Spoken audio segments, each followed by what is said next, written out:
Mga busing, tapon tayo ng plastic bottles. Ang dami, grabe. Ito. At saka ayun sa taas. Ayan. Sinabi na sa meeting kanina na tapon, iwan ko. Simpleng English. Simpleng salita. Hindi maintindihan. Sabi ko nga sa kasama ko, Nico, bukas magbisaya ka, wag nang mag-English. Hindi naman naiintindihan. Sabi ko. Iwan ko bukas kung ano mangyari. Ay nako.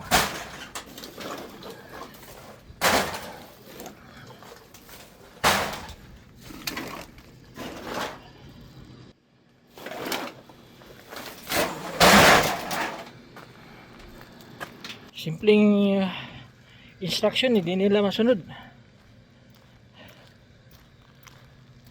Kaya madali magkuhan yung ulo mo dito sa mga taong ganito. Akala mo kung sino sila magsalita. Hindi naman nakaintindi. Ayan. Oh, ayan. Tignan yung mga ayan. Ang dami yan. Yan yan.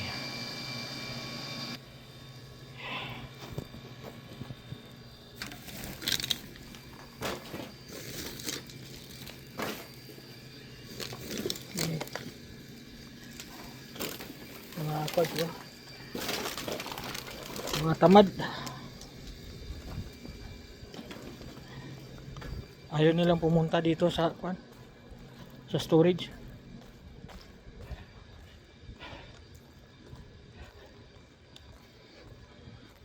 Na malapit lang naman.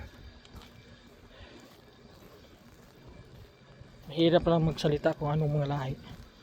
Baka mapanood nila at saka makaintindi ng Bisaya, ng Tagalog. Kung ano yung sinasabi natin dito. Mahirap na.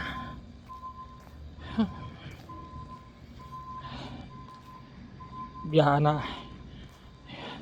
Hayaan na lang natin mga bossing. Kung ganyan yung nila. Kaya ako, kahit yung salita ko hindi ako fluent sa English. Hindi ako fluent sa English mga bossing, pero naintindihan ko. Nakaintindi ako ng kanya. Ng mga salita nila.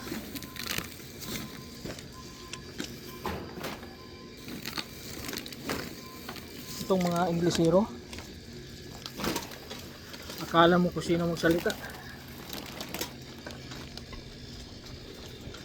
Hindi sila nakaintindi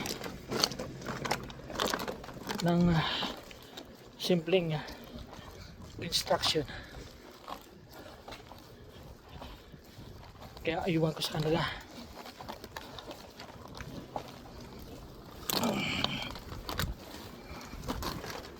Ay nako.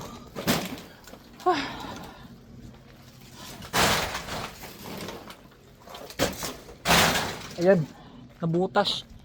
Lumabas yung gatas. Nabutas.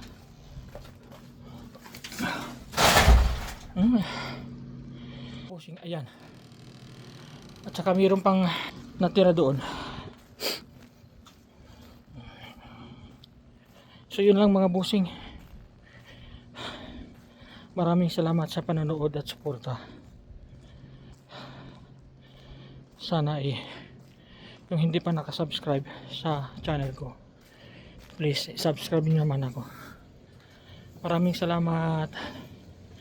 Ingat palagi.